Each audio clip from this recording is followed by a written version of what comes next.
So, just to kick off, we'll keep this reasonably brief, and then I'll let you guys ask some questions if you want to. Where did the inspiration for this come from? I mean, I know you were the director. Sorry, the writer. What in your sorry introduction? Sergio is the director. Phil is one of the producers. So, yeah, tell us about where the inspiration came for this. All the credit goes to Andy, and it was his idea, it was his script from the beginning. So to kind of catch things up with, I came onto this. They shot a proof of concept. Cranked Up Films that Phil and Andy belonged to had done a proof of concept with a different director, and I was working with them on a different script that they were looking to produce with me. And when it came time to shoot the film, the director couldn't do it, unfortunately. He had to drop out. And they came to me and asked because they liked the process of working with me on that script. And so they asked if I would want to do it. Wow. And I said no. I didn't really direct this, sorry. And what it was his idea, and it's, I looked at it as very outside of my wheelhouse. The script I was working on with them was much more like supernatural and gothic and like different. And they just kept talking to me and as if I was going to do it. And the idea was always in my head, and I always came up with new thoughts. So I'm like, oh, if I was going to do it, I would maybe look at this, or I would develop that. And so I essentially sat them down and was like, if I'm going to do it, here are some of the things I would love to develop and explore further. And to their credit and support, they agreed to most of it. No. Yes and no. Yeah, it was kind of serendipity. Unfortunately for the director who had to drop out, but for good reasons. And then serendipity that we had already been working with Serge. And it was a very collaborative, cooperative, adaptable process from beginning to end. So. I feel like this movie, it brings in, references, or feels like there's a lot of different influences in this film, from kind of like body horror movies to Invasion of the Body Snatchers kind of themes, but there's also a major socio-political kind of thing going on in terms of controlling factors, human controlling factors. They're wanting to, that your lead characters are railing against. Can you tell us a little bit about how you see that in the social-political context? Yeah, it really was a distillation of a lot of the things that we in the United States are living with, and we see it on the news, and it partially taken from the days of the pandemic and everything else after, and it really just informed a lot of the story and helped us work through it for ourselves, and at the same time tell this story that we feel is more relevant as time goes on. Yeah, and we were talking about this earlier before the screening, that it is, sort of reflective of the time we're living through, but it's also reflective of all time, of characters, people who are dealing with the out-of-control forces swirling around them and doing the best they can just to survive and live through it. I think you said that the screenplay took quite a few years to develop, so when it was written, it was probably around about the time of the pandemic, maybe? Right, so it wasn't necessarily an allegory for the pandemic. It was Andy, the writer, one of the influences was him watching the people around him and the world's reaction to it, and the very sort of bifurcated reaction to it. Not so much a judgment, but an observation, and then mixed with his inspiration as a person who had left the Mormon church. Yes. And when the film touches Definitely see that. like so overtly, there are going to be people not happy about that scene that you saw in the church, because that's based on real, secret rituals. And at the same time, I think it's not so much about the condemnation of organized religion as it is the condemnation of those who pervert organized religion for their own ends. So, Sergio, you told me you shot this in 13 days, and I just have to kind of get down on his nervous and say, how the hell, if that's true, I think you're lying. Slight lie, it was 13 days of principal photography, and then we came back several months later to do 2 days of all of the practical effects that we just determined at the time it's too much. Like Dave Greathouse, who did the practical effects, had so much on his plate, and he did amazing. And there were certain things that we just said, this needs to wait until later. And so, yeah, 13 days of the main. It's huge because it's an incredible looking film. Thank you. Great performances, so much going on in it. I'm just thinking, it's a miracle that you managed to achieve that in that time. We were equal parts lucky, hardworking, and blindly naive as to what kind of schedule we should have had, and we just kind of went into it being like, no, we can do this.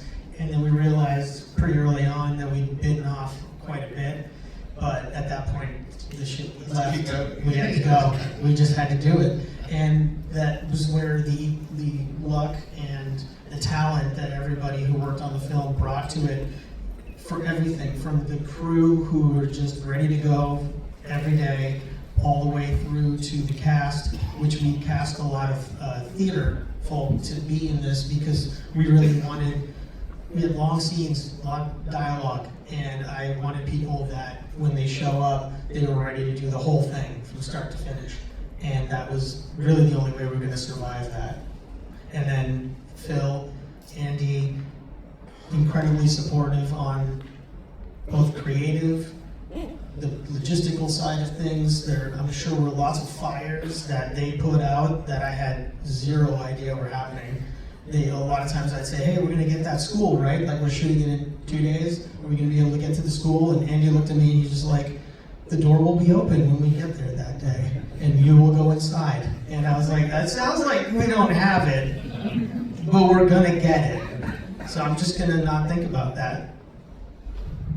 Yeah, and I mentioned earlier to Simi that almost folks that we've worked with on the 8 films we've made in the last 3 years, I might have a little bit of a reputation for being a little bit of a hard producer, but for us doing these small independent movies, it's a privilege, and if you sign on to do it, you know exactly what you're getting into, and you have to be dedicated every single day. And we had an amazing group of people behind the camera and in front of the camera who did exactly that. I'm going to open up for a couple of questions in a second, but what about your cast, particularly your female leads in the film? How did they kind of get involved? They were really great. So yeah, they're all amazing. Caitlin who plays Jess, she was already involved because she was in it since the proof of concept short.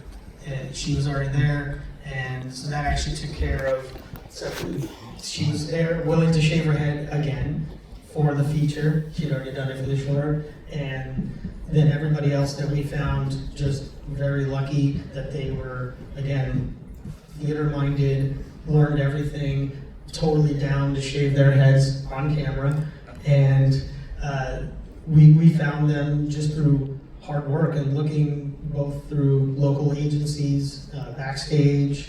But I think you were saying you don't have that here, right? We have like Spotlight here, I think it's pretty similar. Yeah, so an online casting website, and we just got very lucky. And in fact, Susanna, so Madison, who plays Susanna, we were still looking for that role 48 hours before day one of shooting, and day one of shooting was everything in the Amish locations.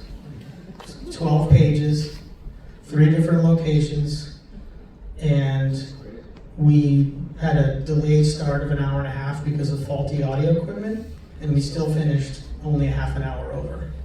But Susanna, so Rose, Emily, who played Rose, was originally auditioning for Susanna, and when I watched the tape, I was like, she's like intense and really like serious. And I don't see her as Susanna, but I do see her as Rose. So I told them, I'm like, really sorry, I'm about to screw us completely because we thought we were gonna get a Susanna today that shoots in 2 days. We're not. Because we don't want her to read for Rose. And I basically told them, we need to go through all the casting submissions, because with all the people that submitted 1,000 plus, and I said, there's somebody we missed. There's somebody that is like, how did we not talk to this person that is in this pile that we have to look through, and we all go through it again, and the first person you see that's like, wait, this, and that was Madison, who ended up playing Susanna. And we called her, and there was no time to mess around. We were like, listen, need you to work on a Pennsylvania Dutch accent. Need you to be able to be cool with shaving your head later on. And if you're down for the movie, you gotta get on a plane tomorrow. And she's like, I have airline miles. And be off book for 12 pages your first day. Incredible. Yeah, and imagine hearing, this is the first time I heard about Emily being so serious, and I can't imagine Susanna any other way. She's like this bright ray of sunshine that comes into the movie and gives us hope, you know, at just the right time. I think we've got time for just maybe 2 questions, if anybody has one. Yeah. So, like a two-parter. How many gallons of worms did you get through? And did you have a certain scene that you're like most happy turned out? I don't know. I was trying to guess that. Okay, look up first. So it's really numbers of worms. So there were 1,000 of one type of worm, or 500 of another, and 300 bloodworms from the coast of Maine. The ones in the car with the spiny sides. There were fake worms. There were mealworms that were live mealworms, and then there were dry mealworms that you would feed lizards and whatnot. And then there were fake worms. But in both scenes where characters have worms in their mouth, those might or might not be real worms. I can attest that Rachel, who played Kara, and Emily, who's Rose, put real live worms in their mouths with a bunch of blood and a bunch of dried ones for a shot, several shots. I was trying to not get in trouble. Last point, this is 20th anniversary of the first feature I ever produced. And I was telling the story earlier, and I was sitting there, just emotionally overwhelmed. We get to the barn, and Susanna and Jess, your question about which scene am I happiest about, like that is a scene that to me, all the tumblers come together, all aspects of filmmaking come together. And I'm getting just completely overwhelmed every time I've seen this movie, like how many times, that is to me, like that is cinema, right? Like I love the whole movie, but that in particular, in the midst of this sci-fi horror movie, this human moment, to me is my favorite. I thought it would be the bit where you got killed. And I'm particularly fond of the staircase scene in the school between Jess and Rose.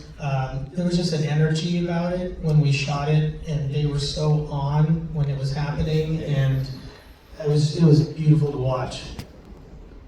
One more question. I was wondering what the response was from the crew and everything when it came out that RFK is Yeah, I don't know that they're. Yeah, it was definitely not engineered that way. It was just this thing that weirdly mirrored real life, art imitating life and life imitating art. It was just one of those recursive things that just happened. I wish I could tell you it was all pre-planned, and it was not. Okay, one more. If anybody has a dying to ask a question. If not, okay, one at the top there. Was the build the same thing from the start, or did it come later? Thanks. Yeah. So that Susanna character was one of the characters that when I came on board was an idea that we'd come up with in our conversation. So she was new and not part of the original script. And there was I had this inkling. I just talked with Andy, and it's like, what's Susanna's thing? And just having her just be an Amish girl, I was like, there's got to be something. I want something. There's like an Akira Kurosawa quote where he said, like, you know, give a character something. Like if it's this character that's a background actor or a small role, but he has like a limp, or this character has only one eye, you know, stuff like that. And so I was like, what's Susanna's thing? And I literally texted Andy one night, and I was like, what if she just like loves Bill and Ted, man? And I totally expected him to write back and be like, that's fucking stupid. And he responded and was like, Bill and Ted's one of my favorite movies ever. We're doing it. And then I actually got cold feet, and I was like, wait, no, let's think about this, because like that could go really wrong. And he's like, no, we're doing it. And I'm like, okay, we're doing it. One last thing real quick. Up in the corner up there is Aaron Mack, who is one of our executive producers.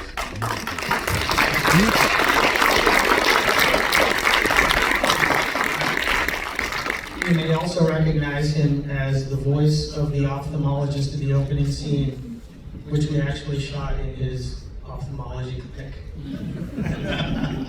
Okay, good. Give the guys a round of applause. And if you want to come and ask any more questions, you'll be outside.